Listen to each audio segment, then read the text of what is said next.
जय श्री हरि विष्णु। राधे राधे। आदरणीय बंधुओं, आप सभी का मेरे श्रद्धा ब्लॉग चैनल में बहुत बहुत स्वागत है। आज हम आपके लिए कामदा एकादशी का व्रत कथा लेकर आए हैं। एक बार धर्मराज युधिष्ठिर भगवान श्री कृष्ण से एकादशी व्रत के महात्म्य के बारे में विस्तार से चर्चा कर रहे थे। युधिष्ठिर ने कहा, हे केशव, आपके सम्मुख से पाप मोचनी एकादशी के बारे में विस्तार से जानने के बाद मेरा मन अब चैत्र माह के शुक्ल पक्ष की आने वाली एकादशी के बारे में विस्तार से जानने को व्याकुल हो रहा है। अतः हे कृपा सिंधु, आप मुझ भक्त पर कृपा करें और चैत्र शुक्ल पक्ष को आने वाली एकादशी का क्या नाम है, उसकी विधि एवं महात्म्य और इस एकादशी को करने से कौन सा पुण्य फल प्राप्त होता है, इस बारे में मुझे विस्तार से कथा सुनाइए। श्री कृष्ण ने कहा, हे धर्मराज, चैत्र माह के शुक्ल पक्ष को आने वाली एकादशी को कामदा एकादशी के नाम से जाना जाता है।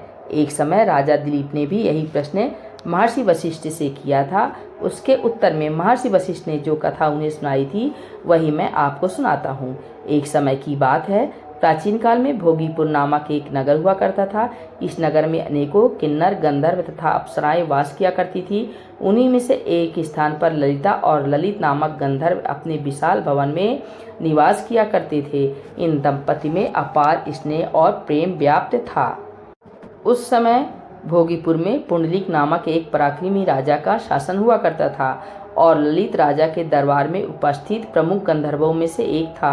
वो राजा को अपना संगीत और गाना सुनाकर उनका मनोरंजन किया करते थे।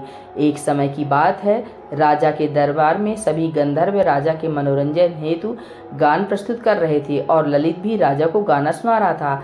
तभी ललित को अपनी भार्या ललिता का स्मरण हुआ और वो गाते गाते विचलित होकर रुक गया। उसके सुर डगमगाने लगे और राजा भी एक पल चौंक उठे कि यह कैसा बेसुरा राग गा रहा है। राजा के दरबार में उपस्थित कारकोट नामक सर्प ने ललित के मन के भाव भांप लिया और उसने राजा से पदभंग होने का कारण बता दिया। कारण जानकर राजा पुंडलिक अत्यधिक क्रोधित हुआ और उन्होंने स्पष्ट स्वरों में गंधर्व ललित को श्राप दे दिया।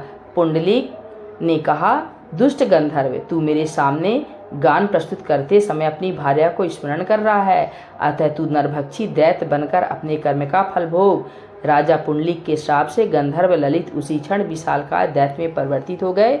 उनका मुख अति भयंकर नेत्र शूर और चंद्रमा की भांति प्रदीप्त हो रहे थे और उनके मुख से अग्नि की ज्वालाएं निकलने लगी। उनकी नसिका पर्वत की कंदरा के समान विशाल हो गई और गर्दन पर्वत के समान लगने लगा। केश पर्वतों पर उगे उसे वृक्षों के समान लगने लगे और भुजाएं अत्यंत विकराल और लंबी हो गई। उनका शरीर 8 योजन के विस्तार में फैल गया था। इस प्रकार दैत्य योनि में परिवर्तित होने पर उन्हें अपार कष्ट का भुगतना पड़ा।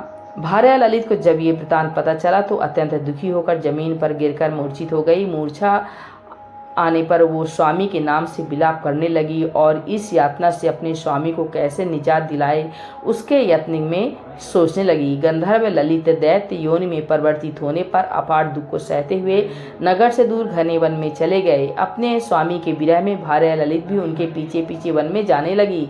अपने स्वामी के पीछे पीछे वन वन विचरती हुई ललिता विंध्याचल पर्वत पर पहुंची, जहां महर्षि शंगी का आश्रम स्थित था। आश्रम को देख ललिता विलाप करती हुई महर्षि शंगी के आश्रम के अंदर जा पहुंची। महर्षि शंगी उस समय अपनी साधना में लीन थे।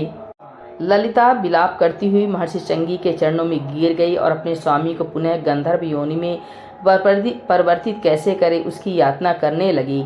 ललिता की यातना सुन महर्षि शंगी अपनी साधना से बाहर आ गए और ललिता को अपने चरणों में गिरा हुआ देखकर कहने लगे, हे शुभके, तुम कौन हो और यहाँ किस कार्य से आई हो? ललिता ने कहा, हे महात्मा, मेरा नाम ललिता है। मेरे स्वामी राजा पुंडलिक के श्राप से दैत्य योनि में परिवर्तित हो गए हैं, अतः मैं अत्यंत दुखी हूँ। हे मुनिश्रेष्ठ, आप मेरे स्वामी का उद्धार कैसे हो उसका उपाय बताए।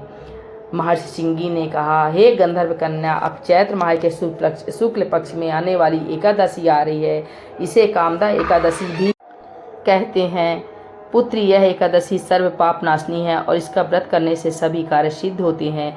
अतः तुम भी अपने स्वामी की मुक्ति के लिए यह व्रत करो और व्रत समाप्ति पर इस व्रत से प्राप्त हुआ पुण्य फल अपने स्वामी को अर्पित करो। इससे व्रत के पुण्य फल के प्रभाव से निश्चित रूप से तुम्हारे पति को दैत्य योनि से मुक्ति प्राप्त होगी और राजा पुंडलिक का श्राप भी शांत हो जाएगा।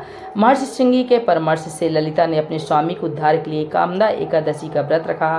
व्रत उसने पूरी निष्ठा और श्रद्धा से पूर्ण किया और ब्राह्मणों की उपस्थिति में हाथ में जल लेकर संकल्प लेते हुए प्रभु श्री विष्णु का ध्यान कर उसने कहा, हे कृपा सिंधु, आपकी कृपा से मैं यह कामदा एकादशी व्रत पूर्ण कर पाई हूँ। अतः मैं अपने इस व्रत का पुण्य फल अपने स्वामी को अर्पित करती हूँ और प्रार्थना करती हूँ कि वो अपनी दैत्य योनि से मुक्त हो।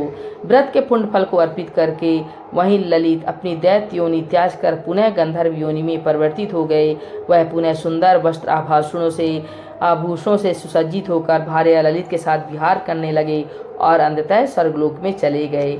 इस प्रकार कथा का समापन करते हुए वशिष्ठ मुनि ने कहा, हे राजन, यह एकादशी का व्रत समस्त पापों को हरने वाला है। इस व्रत को पूरी विधि विधान से पूर्ण करने पर दैत्य, दानव, राक्षस आदि योनि में अपने पाप भुगत रहे प्राणियों की मुक्ति हो जाती है। पूरे संसार में इसकी बराबरी करने वाला कोई दूसरा व्रत नहीं है। इस प्रथा के पठन या श्रवण मात्र से वाजपेय यज्ञ का फल प्राप्त होता है। श्री कृष्ण के श्रीमुख से संपूर्ण कथा का वर्णन सुनने के पश्चात राजा युधिष्ठिर तृप्त हुए। बोलिए एकादशी माता की जय, भगवान विष्णु की जय।